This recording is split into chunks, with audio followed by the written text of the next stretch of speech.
ইবাদত বন্দেগী করার জন্য রমজান মুবারক আমাদেরকে দিয়েছেন। আজকে এই যে 9 তারিখ, রহমতের একেবারে শেষ পর্যায়ে চলে এসেছে, আর মাত্র আগামীকালকে একটা রোজা রয়েছে। তো রহমতের দিন শেষ হয়ে যাচ্ছে।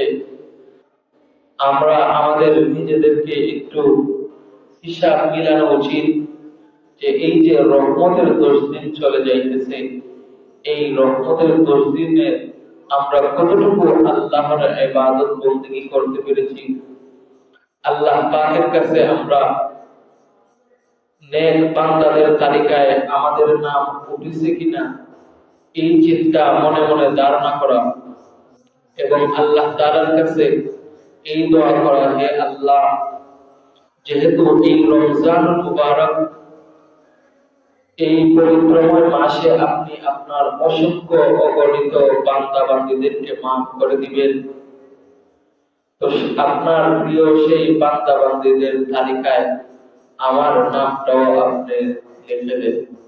এই দোয়া আল্লাহ তাআলার কাছে করা।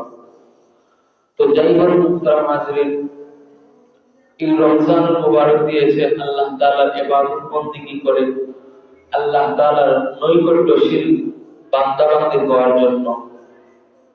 কিন্তু দেখা যায় আমাদের দেশের অনেক মানুষ আছে, সবাই না, কিছু কিছু মানুষ আছে, দেখা যায় আগ থেকে প্ল্যান করে রাখে, আগ থেকে আপনার প্রস্তুতি নিয়ে রাখে যে রমজান মাসের ঈদে আমি এই করব, সেই করব, এই জিনিসটা কিনবো, এই জুতাটা কিনবো, এইভাবে তারা অনেকে মনে মনে ধারণা করে থাকে।